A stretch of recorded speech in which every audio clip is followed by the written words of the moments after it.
Okay, my phone just disconnected because there was a call coming in. So, again, I think I was saying that basically thinking of your feelings, your emotions, all of those things um, as like somehow different also from the 3D reality is not exactly true. Because, a lot of us talk about Neville and know Neville to be the source of a lot of inspiration for us. And even he meant feeling is not emotion. Your feelings that I'm talking about are emotions. And emotions are also part of chemical, physical reactions in the 3D. So you can also detach yourself from emotions, and especially for someone with anxiety or with depression, you can instead say to yourself that these feelings, I don't choose to believe what they're indicating to me, that it is true. I choose to believe so and so and such and such, and I believe that my feelings will also conform to the new reality that I'm declaring. And I remember studying the Bible quite a bit when I was younger. And one of the things I remember, from Genesis, looking at, in the beginning was the Word, and the Word was God, and the Word was with it, and the Word was with God, and nothing that was formed without the Word. And then later we go on to say that the Word was made flesh in Jesus Christ, and then Christ came to say that he had to depart so that he would be with us always. And the Bible also says that we are the dwelling place of the living God, and Christ is God. They're the same things. So when I think about that, I realize, I go back to the very beginning, that the Word is God dwelling within me. And so what I say has a lot of power because it's Christ itself. And when you think of that your word has the authority. If you're from a Christian background, your word is the living word. Your word is Christ incarnate within you. Then you think about what you say, you give weight to what you say, you don't speak anything over your life that you don't want to be fulfilled, because it says also in that same Bible that your word will not return to you void. So those are some things that I thought that I would share. And I have a few affirmations that I walk around with on this flashcard that I have, and they help me to keep things in perspective. So I thought I would just share that. So one of them is, in every moment, everything is always and only unfolding perfectly in wonderful ways for me to bring me absolutely all I desire, exactly as I desire it.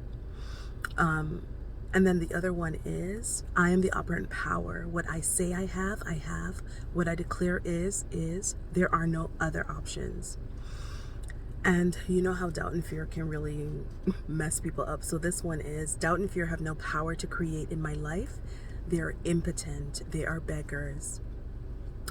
And so when I say they are beggars, it just means they can only be given the power that I give them. And then finally, I am worthy of all I desire. What I desire desires me. God gives me all that I ask for because I am worthy and I am loved. I find that a lot of the reason why we feel we're not going to get what we're desiring is because we feel unworthy of it. And as Neville says, what we desire is desiring us. What we are seeking is seeking us. That's why I think it says in the Bible, seek and you will find, and knock and the door will be opened unto you, because you would not be able to seek it if it was not seeking you. If you think of yourself, who you really are, as sort of like this tower, this radio tower, there are all sorts of frequencies. You've heard this before, all sorts of frequencies trying to get to you. And you know how when you're in between tuning channels, you can pick up a little bit of this station, a little bit of that station. And if there's something that you like, then you turn the dial in one direction or another to fully land on that channel. I think what happens is, there are a billion thoughts out there floating around in the world, a billion conceptions, right? Because everything is frequency and creation is finished. So it's all out there in sort of this nebulous soup of frequency. And all of these thoughts want to gain expression through you or through anyone. And they're able to gain expressions. They're seeking you. And you determine what thought you want to tune into. So when your frequency is a certain way, there's all these thoughts that you're able to pick up on, and then you can hone in on it and bring that within yourself and have that manifest. And so it's really literally true that what you desire desires you, and you wouldn't be able to even imagine it if it wasn't possible for you. If you weren't some way in some kind of vibratory alignment with that possibility, you wouldn't be able to pick it up because you would be tuned into something else. So I just wanted to share those little tidbits, and I'm gonna go drive about my business because I like fully stopped, made like 2-3 notes, and decided that I would record this. So I hope it was helpful to someone. Again, I'm not no coach, no guru, no anything, but I just thought that I would share some of these things that I have learned, and hopefully someone will find it helpful. Bye.